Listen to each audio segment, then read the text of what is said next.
बिस्मिल्लाहिर्रहमानिर्रहीम। अस्सलाम वालेकुम मेंबर्स व्यूअर्स, होप सब खैर खैरियत से होंगे। आज की वीडियो में जी दो तीन बड़ी इंपॉर्टेंट चीज़ें डिस्कस करनी है। एक तो आपको पता है कि ट्यूसडे को मॉनेटरी पॉलिसी की अनाउंसमेंट है, तो उसमें क्या प्रेडिक्शन आ रही है मार्केट की और क्या एक्सपेक्ट कर सकते हैं, और उसमें हमारी स्ट्रेटजी क्या होनी चाहिए, क्योंकि ये इन 2 दिनों में हमें बड़ा ही केयरफुली चीज़ों को लेके चलना है अगर हम शॉर्ट टर्म ट्रेड्स में आना चाह रहे हैं। तो रीज़न बीइंग के थोड़ी सी जल्दबाजी या पैनिक हमें जो सा है वो स्टक भी कर सकता है, लॉस भी करा सकता है, और कोई अच्छी प्रॉफिट अपॉर्चुनिटी है वो भी कर सकते हैं। तो इसमें क्या स्ट्रेटजी करनी है ये देख लेते हैं, और कुछ चंद शेयर्स जिनमें कल एंट्री हम ले सकते हैं, और उस एंट्री की क्या स्ट्रेटजी होनी चाहिए, कौन लोग वो एंट्री ले सकते हैं। तो ये तमाम चीज़ें आज की वीडियो में डिस्कस कर लेते हैं। सबसे पहले आ जाते हैं फ्राइडे की क्लोजिंग के बारे में। मेरी थर्सडे की वीडियो में मैंने क्लियरली जो सा वो जो स्ट्रेटजी हमने डिस्कस की थी, उसमें यही था कि फ्राइडे को मार्केट जो सी है वो नेगेटिव साइड पे रहेगी, बिकॉज के आपको पता है नेशनल सेविंग स्कीम्स की अनाउंसमेंट हुई थी, उनके रिटर्न जो से वो इंक्रीज़ हुए थे सब्सटेंशियल। तो उसमें प्लान हमारा यही था कि मार्केट जो सी है वी विल सी कि वो 400-500 पॉइंट तो डाउनवर्ड जाएगी, और उसमें लेकिन हमने और वो उसमें थोड़ी सी रिकवरी भी आ सकती है, लेकिन हमने किसी किस्म के बाइंग वाली साइड पे नहीं आना फ्राइडे को। और जो भी होगा वीकेंड की वीडियो पे फिर हम डिस्कस करेंगे। तो अल्लाह का शुक्र है कि उसमें मार्केट जो सी है उसने जिस तरह का बिहेव किया, दो के नेगेटिव साइड पे रही, बट बहुत ज़्यादा डिप की सिचुएशन नहीं रही, और 43,000 का जो लेवल था उसको मेंटेन किया मार्केट ने। और आप ट्रेडिंग सेशंस दो थे, आप देखें कि उसमें मार्केट एक रेंज बाउंड एक्टिविटी करती रही, यानी नेगेटिव साइड पे गई, फिर 43 44 का लो लगाया उसने, और उसके बाद फिर उसने रिकवरी भी शो की, और क्लोजिंग उसकी जो सी तकरीबन 123 पॉइंट्स नेगेटिव के साथ वो आई। तो अब हमारे पास है जी मंडे का दिन और ट्यूसडे का। अब इसमें देखें वॉलेटाइल मार्केट में दो चीज़ें मैं हमेशा से कहता आ रहा हूँ कि जो लोग तो लॉन्ग टर्म इन्वेस्टमेंट के साथ हैं या मीडियम टर्म इन्वेस्टमेंट के साथ हैं, सबसे पहले तो ये देख लें कि लॉन्ग टर्म हमारे यहाँ समझा जाता है कि अगर शायद चंद माह जो उनसे हैं 5-6 माह ये लॉन्ग टर्म में आते हैं, ऐसा नहीं है। देखें, लॉन्ग टर्म इन्वेस्टमेंट हमेशा कपल ऑफ ईयर्स पे जाती है, और जो शॉर्ट टर्म है आपकी वो कोई भी, लाइक आप हमारे सिनेरियो में पाकिस्तान के सिनेरियो में देख लें तो वो भी तकरीबन 3 माह बनते हैं। बाकी जो ये होता है 1 हफ्ता 2 हफ्ते 2 दिन 3 दिन, ये तो शॉर्ट ट्रेड जिसको आप कह सकते हैं, ये इन्वेस्टमेंट नहीं है, ये इसको आप ट्रेडिंग में ले सकते हैं। तो जो लोग तो इन्वेस्टमेंट के साथ चल रहे हैं और उन्होंने अच्छे लेवल पे एंट्रीज ली हुई है, तो उन्हें वरी करने की फिर ज़रूरत नहीं है। देखें, वो इसको लेके चलें। मैंने पहले भी शायद मेंशन किया था कि इसको लेके चलें फिर आप प्लॉट की तरह, कि आप एक प्लॉट बाय करते हैं तो कभी उसका बिल्कुल लो के पास बाय नहीं करते। कोशिश करते हैं जब मार्केट थोड़ी सी प्रेशर में, उस वक्त आपने अच्छे रेट पे प्लॉट बाय किया, और कई दफ़ा होता है कि आपकी बाइंग प्राइस से वो काफ़ी नीचे भी आ जाते हैं प्लॉट, और फिर एक एक दो दो साल आपको वो होल्ड भी करना पड़ता है। बट जब फिर उसमें भी बुलिश ट्रेंड आता है प्रॉपर्टी में, और वो फिर वो आपके जो 2-3 साल की जो होल्डिंग है वो सारे चीज़ें जो सी हैं वो रिकवर हो जाती हैं, और आप अच्छा खासा प्रॉफिट लेते हैं। बट ये आप देखें कि आपकी इन्वेस्टमेंट की वैल्यू देखें, आपकी फिर होल्डिंग देखें, तो आप देखें कि वो सालों की होती है, वो कभी भी चंद महीनों या 1-2 साल में नहीं होता। हाँ, जब बुलिश ट्रेंड एक स्टार्ट होता है तो वहाँ पे आप फ़ौरन इनिशियल लेवल पे चीज़ें लें, और फिर आगे उसको प्रॉफिट में सेल कर दें।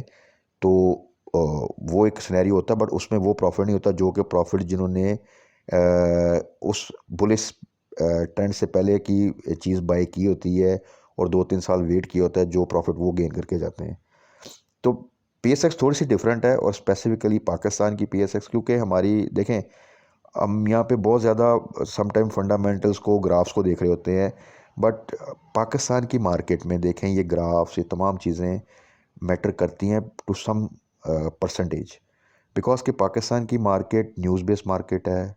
मैनिपुलेशन ज़्यादा होती है यहाँ पे, इसमें जो कंट्रोल है वो ज़्यादा है, फंडामेंटल्स को कम फॉलो करते हैं, गवर्नमेंट का इवन जो सा कंट्रोल या होल्ड वो कम है।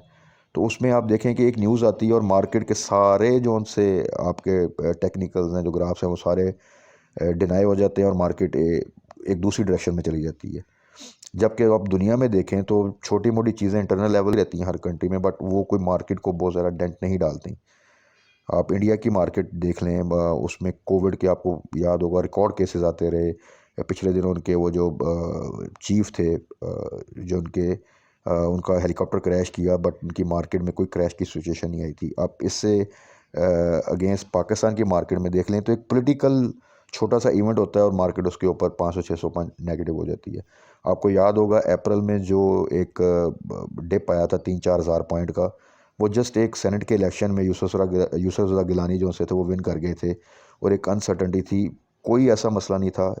It's a part of political आप कह सकते हैं सिस्टम, बट वो मार्केट आपकी जो सी है वो अच्छा खासा डिप ले गई थी।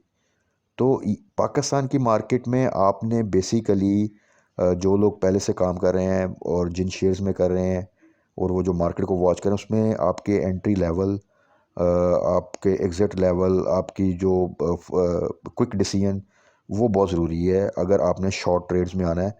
कि पाकिस्तान की मार्केट क्योंकि न्यूज़ बेस है, पाकिस्तान की मार्केट में पॉलिटिकल साइड पे, इंटरनेशनल लेवल पे, इकोनॉमिक साइड पे कोई नेगेटिव न्यूज़ आए तो वो फ़ौरन मार्केट जो है ना प्रेशर ले लेती है, स्पेशली फ्रॉम लास्ट 3 इयर्स आप कह लें। तो उसमें स्ट्रेटजी दो लोग ही कामयाब हो सकते हैं, जो कि मैं आपसे वक्तन फ़वक्तन डिस्कस करता रहता हूँ। एक तो वो जो कि अच्छे लेवल पे एंट्री लेकर लॉन्ग टर्म के लिए अच्छे शेयर्स में बैठ गए हैं, तो वो अल्टीमेटली प्रॉफिट गेन कर लेंगे टारगेट बेस। और साथ साथ हमेशा एक स्ट्रेटजी जो मैंने बारहा दफ़ा कही है कि जो भी आप अच्छा शेयर करें उसमें स्ट्रेटजी ये रख लें जब तक कि चीज़ें प्रॉपरली बुलिश ट्रेंड में नहीं जाती, कि 50% को ट्रेड किया करें और 50% आप होल्ड कर लें फॉर मीडियम टर्म या जो भी टारगेट आपने सेट किया हुआ है। तो उसमें आपकी विन विन सिचुएशन होगी, आप उसमें लूज़ नहीं करेंगे। तो अभी आ जाते हैं जी मंडे को। मार्केट देखें, मार्केट में वॉलेटिलिटी रहनी है। आप अगर कोई मार्केट थोड़ा पॉजिटिव भी रहती है तो उसमें हाई साइड पे तो एंट्री बिल्कुल नहीं लेनी। ये चीज़ आप जब तक मार्केट में चीज़ें बिल्कुल क्लैरिटी के साथ सामने नहीं आती, हमारी आईएमएफ के साथ डील नहीं होती, मार्केट एक प्रॉपर ट्रेंड सेट नहीं करती, तब तक अगर आपने शॉर्ट ट्रेड्स करनी है, जो कि हम वक्तन डिस्कस करते हैं और उसमें अच्छा गेन करते हैं, बट प्लीज़ उसमें जो एंट्री लेवल हैं जो डिस्कस करते हैं, जो फिर एग्जिट लेवल हैं, वो दोनों को फॉलो करना है। देखें, अगर हम एक एंट्री लेवल सपोज ट्रीट की एग्जांपल ले लेते हैं, क्योंकि ट्रीट में हमने पिछले 3-4 माह में बड़ी अच्छी अर्निंग की, और स्पेसिफिकली पिछले 2-3 हफ्तों से तो उसमें जो सा था, जो मूवमेंट आई है वो आप सबके सामने है कि वो पहले 40 को टच करता था और उसके बाद 45 प्लस जाता था। ये 2-3 दफ़ा उसने किया, और लास्ट जो मार्केट में डाउनवर्ड है उसमें उसने 37 के पास भी गया इवन, और अभी देख ले उसने फिर इमीडिएटली 40 के पास उसको किया। अब उसमें जो हम एंट्री लेते थे 40 to 42 के दरमियान, और हमने प्रॉफिट टेकिंग लेवल रखा था 45। अब उसमें देखें, जिसने तो एंट्री ली 42 to 40 के दरमियान, जो कि हमने डिसाइड किया था, और उसने फिर 45 प्रॉफिट टेकिंग की, उसकी बेस्ट ट्रेड रही और उसने प्रॉफिट अर्न किया, और दोबारा उसके पास कैश फ्री हो गया, और उसने वो चीज़ दोबारा बाय बैक करने की पोजीशन में आ गया। तो आप देख लें कि 1-2 वीक्स में उसकी जो अर्निंग होगी वो कितनी बेहतर हो जाएगी। अच्छा, अब उसी में अगर आपने प्रॉपरली फॉलो नहीं किया और अगर आपसे 40 to 42 के दरमियान मिस हो गया और आपने फिर एंट्री ले ली, वो पॉजिटिव ट्रेंड में गया और आपने 44 के पास जाके एंट्री ले ली, और उससे ऊपर फिर आपने ये किया कि जब वो 46 के पास गया तो आपने वहाँ पे प्रॉफिट बुकिंग भी नहीं की, तो फिर क्या हुआ कि वो वापस आपको थोड़े एक आध दिन में पता चला कि वो तो 40 में, अगर आपकी एंट्री 44 पे थी, तो वो एक अगेंस्ट सिचुएशन पैनिक की। तो शॉर्ट ट्रेड्स में जौन सी आपकी एंट्री और एग्जिट लेवल बहुत इंपॉर्टेंट है, उससे ज़्यादा इंपॉर्टेंट है कि आपका क्विक डिसीजन, क्योंकि शॉर्ट ट्रेड का मतलब है कि शॉर्ट प्रॉफिट, उसमें आप बड़े प्रॉफिट के लालच में अगर उसको होल्ड करेंगे तो वो आप नुकसान में रहेंगे। हाँ, अगर आपने मीडियम टर्म के लिए रखा है कि जी मैंने इसको 50 से ऊपर ही बेचना है, तो क्या ये 50 से ऊपर जाएगा, तो यस वो जाएगा। तो उसने फिर जिसने 44 पे भी एंट्री ली है, वो फिर इसको वेट करे, और अगर उसके पास कैश है तो फिर ये जेन में रखे कि ठीक है यार, मैंने लॉस तो इसमें करवाना नहीं है, अगर ये 40 के पास आता है, 40 से नीचे आता है, तो मैं इसको एवरेज करूँगा, और मैंने टारगेट फिर अब मेरी एवरेज बेहतर हो जाएगी, और मैं टारगेट रखा 50 का, तो अब मैं उसको 50 से बेचूंगा। हाँ, ये श्योरिटी होनी चाहिए कि वो 50 से ऊपर जाएगा। तो ये चीज़ें हैं, ये तमाम शेयर्स पे एप्लीकेबल है PSX में। तो जो लोग भी मुख्तलिफ शेयर्स में जिनमें करते हैं, तो वो ये स्ट्रेटजी काइंडली फॉलो किया करें, तो इंशाल्लाह ताला लूज़ नहीं करेंगे। और यही चीज़ें हम वक्तन फ़वक्तन हर वीडियोज़ में डिस्कस करते हैं। जो मॉनेटरी पॉलिसी के अनाउंसमेंट है, उसमें देखें अब इस वक्त मार्केट जौन सी है वो प्रेडिक्ट कर रही है 100 basis point two 150 basis point. Last time maximum side 100 basis point थी, और इन्होंने इंक्रीज़ किया था 150 बेसिस पॉइंट, जिसका नेगेटिव इम्पैक्ट आया था। अब अगर तो ये 100 बेसिस पॉइंट इंक्रीज़ करते हैं, तो वो मार्केट ऑलरेडी डिस्काउंट कर चुकी हुई है काफ़ी हद तक। तो इंशाल्लाह ताला फिर मार्केट बेहतर परफॉर्म करेगी। अगर ये 150 जो सा बेसिस पॉइंट इंक्रीज़ करते हैं तो ऑब्वियसली मार्केट थोड़ा सा डिप लेगी, बट लगता है चांस, और अल्लाह से दुआ भी यही है कि इस दफ़ा शायद ऐसी पैनिक सिचुएशन क्रिएट ना करें, क्योंकि लास्ट टाइम फिर बिज़नेस कम्युनिटी ने बड़ा नेगेटिव रिएक्शन दिया था, और इस दफ़ा ये चीज़ इनके सामने है एक एक्सपीरियंस। तो जो मार्केट की प्रेडिक्शन है इंशाल्लाह ताला होपफुली ये उसी की रेंज में ही इंक्रीज़ करेंगे। तो उसमें हमने देखना ये है कि हम लो साइड पे किन चीज़ों में एवरेज कर सकते हैं, थोड़ी सी एंट्री ले सकते हैं। फर्दर हम कल की मार्केट क्लोजिंग के बाद स्पेसिफिकली जब मॉनेटरी पॉलिसी की अनाउंसमेंट हो जाएगी ट्यूसडे के बाद, फिर डिटेल एक दोबारा से चीज़ों को डिस्कस कर लेंगे कि हमने किस तरह अपनी स्ट्रेटजी को रिफ़ाइन करना है ताकि हम मैक्सिमम प्रॉफिट इंशाल्लाह ताला गेन कर सकें। अच्छा जी, अब आ जाते हैं वो शेयर जिनमें हमने लास्ट वीक में एंट्री ली या उससे पहले भी एंट्री ले चुके हैं। कुछ में तो हम प्रॉफिट टेकिंग भी कर चुके हैं, ट्रेड भी कर चुके हैं। कुछ रिसेंटली लास्ट वीक में मैंने सजेस्ट किए थे। तो ये वो शेयर्स हैं जिनमें हम स्पेसिफिकली कल जो सा है उनमें एंट्री ले सकते हैं, पर उसमें हमारी स्ट्रेटजी क्या होनी चाहिए वो हम डिस्कस कर लेते हैं। उसमें सबसे पहले तो स्मिड बैंक है जी। स्मिड बैंक मेरी लास्ट वीक की वीडियो में मैंने सजेस्ट किया था, तब ये अराउंड 2.16 था, और इसने 2.3 जो सा उसको टच किया इस वीक में। तो स्टिल जिन लोगों ने बाय कर लिया है इंशाल्लाह ताला इसमें अच्छा प्रॉफिट के चांसेस हैं। तमाम चीज़ें मैंने अपनी लास्ट वीक की वीडियो में डिस्कस की थी, वो आप उसको देख सकते हैं। अभी भी इसको अगर आप देखें तो 2.1 टू 2.2 के दरमियान कल अगर आपको ये मिलता है तो आप इसमें एंट्री ले सकते हैं। स्टॉप लॉस इसका 1.9 मैंने बताया था लास्ट वीक की वीडियो में, बट जिस तरह का इसने स्ट्रॉन्ग बिहेव किया है तो आप स्टिल इसको 1.95 का स्टॉप लॉस भी कर सकते हैं। ब्राइट चांसेस यही हैं कि ये 2 को ब्रेक नहीं करेगा इंशाल्लाह ताला। 14 को इसकी एनुअल जनरल मीटिंग है, और उससे पहले एक मूवमेंट बन सकती है अगर मार्केट थोड़ा सा भी सपोर्ट किया। इनिशियल प्रॉफिट टेकिंग लेवल जो सा हमारा 3 का है, और उसमें आप देखें कि अगर आप इसको बल्क में बाय करते हैं तो आप 50% 3 के पास 2.9 से अबव इसकी प्रॉफिट टेकिंग करें, बाकी आप होल्ड करें। फ्यूचर में इंशाल्लाह ताला इसके ब्राइट चांसेस हैं कि ये डिफ़ॉल्टर काउंटर से निकल जाएगा।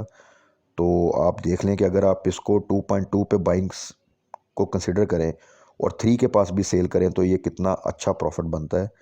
तो ये तो एक चीज़ है। अगर ये डिफ़ॉल्टर काउंटर से इंशाल्लाह फ्यूचर में निकलता है तो फिर आप एक्सपेक्ट कर सकते हैं कि ये इंशाल्लाह ताला 5-6 के लेवल तक भी जा सकता है। तो it's a very good share. अगर और इसमें रिस्क लेवल जो सा है वो चंद पैसों का, 10-20 पैसों का स्टॉप लॉस खेल के, तो ये आप एक अच्छा चांस ले सकते हैं इसमें। उसके बाद आ जाए सिटी फार्मा। सिटी फार्मा में भी हमने जब ये इसकी इनिशियल रैलीज बनी थी, जब ये अनाउंसमेंट हुई थी, तब इसमें एंट्री ली थी और उसमें फिर अच्छी प्रॉफिट टेकिंग की। अभी ये थोड़ा प्रेशर में है। इसने जो लास्ट बोनस दिया और उसके वो तमाम चीज़ों के बाद मार्केट वोलेटाइल रही। तो लेकिन फार्मास्यूटिकल सेक्टर है, you all new very well. इसमें कोई company is very strong, company expand कर रही है, ओवरसीज़ में भी अपना प्लांट जो है वो डेवलप कर रहे हैं, मैन्युफैक्चरिंग फैसिलिटीज़। ये पैनाडोल से रिलेटेड चीज़ें काफ़ी ज़्यादा जीएसके के साथ और बाकी अच्छी कंपनी के साथ इनके कॉन्ट्रैक्ट हैं। और प्रीवियसली भी आप देखें कि ये डेंगू का जब सिचुएशन आई तो पैनाडोल की जो आपको याद होगा कि जो शॉर्टेज भी रही, तमाम चीज़ें। तो city pharma is very good at these level. अगर आपको 29 टू 30 के दरमियान कल मिलता है तो इसको बाय करें। आप 31 के पास भी बाय कर सकते हैं, लेकिन मैंने ये जो रेंज मेंशन की है ये मैंने इसलिए कम मेंशन की है जो प्रीवियस क्लोजिंग से है कि आपने डिप पे ही बाय करना है कल। अगर हाई साइड पे चीज़ें जाती हैं तो आप वेट करें फिर, क्योंकि हाई साइड से बाय करेंगे तो वही 1-2 रुपया मार्केट की वॉलेटिलिटी में आपको फिर 2-3 दिन के लिए स्टक होना पड़ेगा। तो 29 टू 30 के दरमियान आप लो साइड पे इसकी बाय लगा दें। आप मार्केट ओपनिंग पे अगर वो वहाँ पे आएगा तो ऑटोमेटिकली आपको वो मिल जाएगा, तो आपने इसको डिप पे बाय करना है, देन होल्ड। इंशाल्लाह ताला ये फ्यूचर में आपको अच्छा प्रॉफिट दे जाएगा। जिनके पास हाई साइड की बाइंग है वो इसको कल एवरेज कर सकते हैं इसी प्राइस रेंज में। उसके बाद ट्रेड जी, ट्रेड का तो हम वक्तन फ़वक्तन अभी पीछे भी डिस्कस किया। तो इसको भी कल आपने अगर बाय करना है तो लो साइड पे इसकी क्लोजिंग 40 से अबव है, बट मैंने 38 टू 39 मेंशन किया है। हाई साइड पे आपने बाय नहीं करना। अगर ये इस रेंज में आता है तो देन आपने बाय करना है। तो हो सकता है आपको वो डे ट्रेड में ही 1-2 रुपये का प्रॉफिट दे जाए। सपोज़ अगर आपको कल 38 के पास ये मिलता है और आपने 38.3 पे बाय लगाई थी, वहाँ पे आपको मिल जाता है तो आपने फ़ौरन इमीडिएटली इसकी फिर 40 प्लस सेल भी लगा देनी अगर आप डे ट्रेड करना चाहते हैं, तो वो आपको 1-2 रुपये की ट्रेड अच्छी दे देगा। अगर आपको थोड़ा सा होल्ड भी करना पड़ गया, अगर ये स्पो 38 के पास मिलता है और उसी रेंज में रहता है, थोड़ा नीचे आ जाता है, देन बी क्वाइट सिक्योर, वो आपको इंशाल्लाह अगले 2 दिन में ये 40 प्लस दे देगा और उसमें आप इसका प्रॉफिट बुक करना चाहें तो वो भी कर सकते हैं। और फर्दर अगर मार्केट बेहतर होती नज़र आती है तो वो हम फर्दर डिस्कस कर लेंगे कि इसका हमने अब प्रॉफिट टेकिंग लेवल क्या वही रखना है या थोड़ा सा उसको इंक्रीज़ कर देना है। अच्छा, ये थर्ड वन है जी, फोर्थ वन एक्चुअली, एयरलिंक में हमने शुरू में 60 बिलो एंट्रीज ली थी 2-3 वीक पहले, और फिर इसको 65 के पास से 2 दफ़ा गया, 65-64 वहाँ पे प्रॉफिट टेकिंग का भी कहा था। जिन लोगों ने कर ली वो कल 53 to 54 बाय बैक कर सकते हैं। जिन लोगों ने अगर हाई साइड पे बाय किया हुआ है और अभी स्टिल होल्ड किया हुआ है वो कल इसको एवरेज कर सकते हैं 53 to 54 की रेंज में, अगर आपको मिले ज़रूर बाय करें। इसकी ऑफ मार्केट ट्रांजैक्शन में मिलियंस ऑफ शेयर जो से हैं वो ट्रांसफ़र हुए हैं मेंबर टू मेंबर, तो फ्यूचर में इंशाल्लाह इसमें अपवर्ड का चांस अच्छा है। तो इसको आप कल कंसिडर कर लें, सेम डिप पे आप बाय लगा दें जैसे ही, क्योंकि मार्केट वॉलेटाइल रहती है। वॉलेटाइल मार्केट का एक फ़ायदा ये होता है कि आपने बोर्ड के सामने जो रेट आ रहा है वहाँ पे बाय नहीं करना, आपने उसको लो साइड पे बाय लगा देनी है। वो मार्केट जब ज़्यादा थोड़ा सा डिप लेगी वो उसको टच करेगा, वहाँ पे आपको मिल जाएगा, और फिर जब वो वापस बाउंस बैक करेगा तो वहाँ पे आप प्रॉफिट टेकिंग कर सकते हैं और एक बड़ी अच्छी डे ट्रेड में अर्निंग कर सकते हैं। तो उसमें स्ट्रेटजी आपने यही रखनी है कि अगर मार्केट अपसाइड पे जाती है तो वहाँ पे एंट्री ना लें, वेट करें। आपके पास पहले ऑब्वियसली बहुत सी चीज़ें पड़ी होंगी, उनको होल्ड करें। जो चीज़ आपकी ब्रेक इवन के पास आती है या उससे ऊपर जाती है वहाँ पे प्रॉफिट टेकिंग करें, और जैसे मार्केट अगर डिप्स की साइड पे आती है तो वहाँ पे आप एवरेज करें या बाय बैक करें। उसके बाद जी लास्ट वन, इंडस डाइंग, हमने इनिशली इसको डिस्कस किया है काफ़ी, और जिन लोगों ने तो इस पर एंट्री ले ली है, जो मैंने 250-260 के दरमियान दोबारा कहा था कि आप यहाँ पे अब इसमें एंट्री ले सकते हैं, तो वो तो इसको होल्ड करें ऑब्वियसली। जिन्होंने नहीं ली still there is a chance, जो अच्छे शेयर्स में और ये थोड़े से एक्सपेंसिव शेयर्स हैं इसमें एंट्री लेना चाहते हैं तो दिस इज़ वेरी गुड। और ये डे ट्रेड के लिए नहीं, ये 2 मंथ्स की जो सी है वो होल्डिंग के साथ, क्योंकि ये पहले भी जो हमने एंट्री ली थी तकरीबन 1 माह पहले आई थिंक, तो ये 225 to 230 के दरमियान ली थी और इसे तकरीबन 300 को टच किया था और वहाँ पे हमने प्रॉफिट टेकिंग की। और ये अब देखें दोबारा आपको अगर मिलता है 235 to 250 के रेंज, स्पैन इसका ज़्यादा होता है, इसमें भी इनका बाइंग और सेलिंग का जो एक गैप है वो भी काफ़ी ज़्यादा होता है। तो इसकी स्ट्रेटजी ये कल आप देखें कि इसमें बायर सेलर किन रेट्स पे है, तो आप लो साइड पे इसकी बाइंग लगा के रखें, तो हो सकता है आपको वहाँ पे ये मिल जाए। तो ये इसको अगर आप 2 माह के लिए होल्ड करें, इवन आपको अगर 250 पे भी मिलता है, जिन लोगों ने लिया है पहले 255 टू 260 के दरमियान, तो वो भी अगर इसको 2 माह होल्ड करेंगे तो ये इंशाल्लाह ताला, मैंने पहले भी बताया था कि इस क्वार्टर में ये एक अच्छा बोनस या बहुत अच्छा डिविडेंड देगा, और इसमें ये आप एक्सपेक्ट कर सकते हैं कि ये इंशाल्लाह ताला आने वाले दिनों में जैसे ही मार्केट थोड़ी बेहतर होगी ये 350 to 400 का इजी टारगेट है इंशाल्लाह ताला। और अगर इसने जो पे आउट की अनाउंसमेंट बहुत अच्छी हुई तो देन फिर फर्दर अपसाइड वो फिर उसके ऊपर एक्सपेक्ट करेगी। लास्ट टाइम इसने जो रैली बनाई थी वो 950 की बनाई थी तकरीबन, आप क्योंकि इसने 200% बोनस अनाउंस किया था, तो आप देख लें कि फिर ये ऐसा शेयर है कि जो आपको बहुत अच्छा गेन देके जा सकता है। स्ट्रॉन्ग ग्रुप और बड़े अच्छे ईपीएस इसके आ रही हैं, और ये जो रेट है ये बहुत अच्छा रेट है। तो ये थे वो शेयर्स, इसके अलावा वो तमाम शेयर्स जिनमें हम डिस्कस करते रहते हैं, क्योंकि ये वीक बिल्कुल वोलाटाइल भी रहा, डाउन साइड पे भी रहा, तो उनकी वही स्ट्रेटजी है अभी उनको होल्ड करें जो कि मेरी लास्ट वीक में थी। तो जैसे ही ये मॉनेटरी पॉलिसी की अनाउंसमेंट होती है, मार्केट डायरेक्शन सेट होती है, हम उन तमाम शेयर्स को दोबारा डिस्कस कर लेंगे और उसमें किस में एवरेज करना है। जिस तरह इनमें कुछ शेयर्स हमें मैंने बताया कि कल आप एवरेज कर सकते हैं, इस तरह ही वो जो बाकी शेयर्स हैं उनमें किसी में आपने एवरेज करना है या उनको बाय बैक करना है, तो वो हम स्ट्रेटजी फर्दर डिस्कस कर लेंगे। तो कल के लिए स्टे कॉशियस, केयरफुली प्ले करना है आपने, जो चीज़ें बताई हैं, जो रेंजेस बताई हैं, सिर्फ डिप पे बाय करना है। ये शेयर या कोई भी और शेयर जिनमें आप ट्रेड करते हैं तो आपने बाय उनको डिप पे करना है, हाई साइड पे बाय नहीं करना, बिकॉज कि कल का दिन भी वॉलेटाइल रह सकता है और फिर फर्दर ट्यूसडे को भी मार्केट हमें चांस दे सकती है कि डिप पे हमें चीज़ें मिल जाएँ।